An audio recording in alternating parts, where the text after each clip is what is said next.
guys? Nick Lesegor, Brandon Delkia, Exit 12, Brewery. in the house! Kaboom. So today, this is our very first video. This is our very first beer review. Yep. We are going to jump into these beers here. It's the dual grain, triple play, double IPA, experiment beers from Mike Dean from the Dean's List. Today we are actually going to be starting with his beer. Our thinking was we want to get a decent idea of what the beer is supposed to taste like. I know in speaking to Mike, he used different hops in the recipe that won him an award in a homebrewing competition. He used different hops than what he used in this, but I think it's just a good idea to get an understanding of what the original brewer was intending to do with this beer. Sure. See how bad we messed it up. That's right. We've actually gotten good reviews so far on our beer, which we'll do a review on at some point, maybe near the end, just so that we can taste all of these to kind of see where these home brewers, these Brewtubers, they have some years under their belts. We're probably the youngins. We're probably the new home brewers in terms of brew tubing and home brewing and things like that. So, but we are going to get a crack on this. Do you want to? I'm going to grab a bottle opener. Do you want to tell them about what the beer is, basically? Sure. So it's a dual grain double IPA. It looks like Mike used Magnum for the kettle editions, Cryo Palisade for the Whirlpool, and then Citra for the dry hop. Yeah, I think he used Noble Palisade as well for the finishing. So I think what we're basically expecting here is peach, apricot, passion fruit, basically your typical tropical flavors, maybe some grassiness a little bit. But I'm really excited. This is our first beer in this experiment. We have 10 or 11 others in the fridge, and I'm really pumped to get this going. So absolutely. Let's pop this open. I'm going to be using the Treehouse Gunmetal Taku for all of the reviews that we do on these beers. Do Trillium Streets. Nice little pop there. Pretty sure this was, I'm actually positive that this was bottled off of the keg using the brew gun. Wow. Yeah, so I'm pretty excited to see what those Cryo Palisades do. We've used very little cryo hops. We are starting to use them. Right now we've only used them as dry hopping in the keg, in the serving keg. So I'm very interested to see, whirlpooling. I hear they're a fantastic way to whirlpool is with the cryo hop. So for sure. So I didn't pour out all of it because I didn't want to get, just in case there were some floaties. Looks like I did pick up a few, but I don't know if you guys can see that, but the color on it's actually pretty nice. Yeah. A little bit on the darker end. Yeah, I thought it might have been a little bit. I thought it was going to be a little bit lighter, but that's probably just based on lighting from all the other Brewtubers. Looks very well carved. Yeah, the lacing on it's really nice. And the carbonation, the bubbles are jumping up there. Yep. I mean, they're not going up slowly. I know a few of the home brewers that have rated our beer have mentioned that our bubbles aren't, streaming up there, and I think that has something to do with bottle conditioning instead of conditioning in the keg. Yeah, I mean, we usually, especially for IPAs, use the Blickman, but this is our first sort of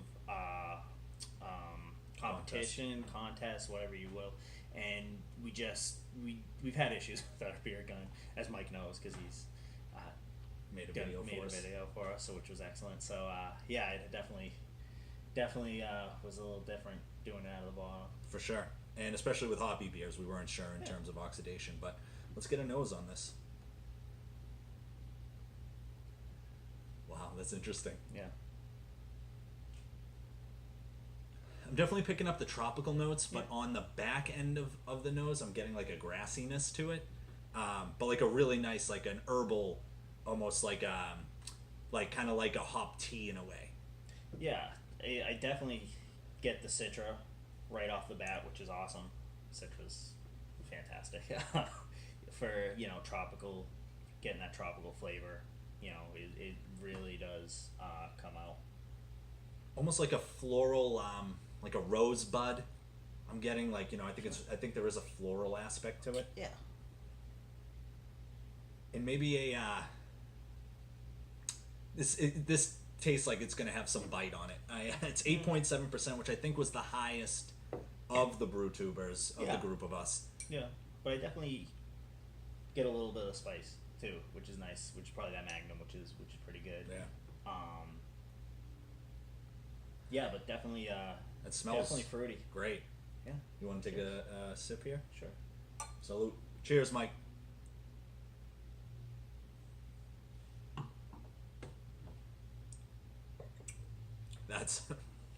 That's really good. That's awesome. That's wow.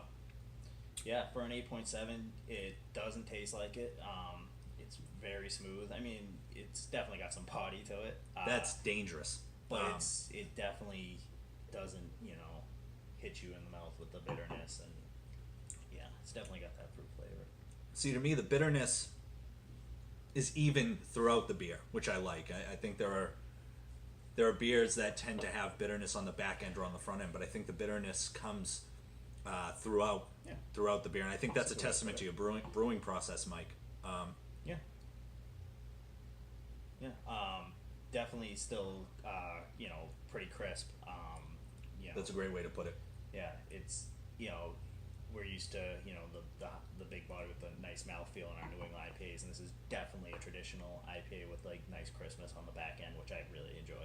I'd be intrigued to know if you did any water profiling, if you did any water work on this, because I think the body on it's crisp, but it's got like it's got a really soft mouthfeel, and I think it's got a light to medium body on it that I think really lends to the profile really well. Sure. Yeah, I definitely feel like the water definitely complements the beer. I don't know if it's what you do or if you just have really good water. Some people do, but yeah, it definitely nice. Like you said, the bitterness is very even throughout the beer. I get a light tropical on the front, and I get sort of that hop tea aspect I was talking about on the back end. I'm not sure if it's as tropical as I thought it was going to be smelling it, but that doesn't. I mean, this is a fantastic beer, and it's dangerously drinkable. I've already taken. I mean, I could knock out quite a few of these and not even know it. And I think for the color is definitely lighter than ours, and for the first beer, I think this is really impressive for the first that we've tried. Yeah, definitely. I know we use local grain source for our 2-row, which is definitely a little darker. The SRM I think was like 1 point darker than normal 2-row, like your Bryce 2-row. Probably 1.5 points, I think. Yeah, but maybe. So it was definitely a lot more. Plus, that C30, we're not accustomed to using that, so I don't know if our ratios were off. You can tell how we feel about our beer comparatively to this. But yeah, it's definitely I think a learning curve to what we would do for more of a traditional IPA. But this is, I think just going back to this beer, trying to warm it up a little bit, because I think as it warms, I think the tropical notes come out quite a bit more. I just took a sip, and the Citra is definitely prevalent. I mean, you only put 3 ounces in it, which considering is pretty big amount. And it was a dry hop. I think you utilize a dry hop really well, Mike, personally. Yeah. But I think for the other amounts you put in, I think you ended up putting in something close to like 6 ounces.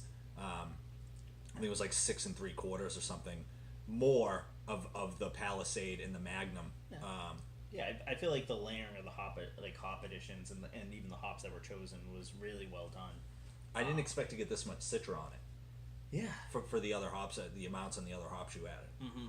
And Palisade, we don't use it very often. I'm trying to think of a beer maybe you have before I even came aboard. Yeah, I can't think of one offhand. But so I don't have a crate nose or even a taste for it. But it looks like that is also coming through with some of those tropical fruits, and then and the bitterness too, because that's a 14.7% hop that you added to it. So I think it definitely, even though you added it as a finishing hop, it definitely attributed to some of the bitterness. But I think overall, This is a phenomenal beer. Yeah, excellent. Very pleased, and I think if this is the standard going forward for these next 9 or 10, I think we're going to be very, very happy. Yeah, absolutely. But Cheers. yeah. Hey, Thanks, Mike. Thanks a lot. Appreciate it. Thank you to everyone that participated. Mike for distributing all the beers. We appreciate it. Yeah. And Mike, I think you've set the standard pretty high for our first homebrew Brewtuber review. Absolutely. I think this is going to be fun going forward. So, cheers, guys. Cheers.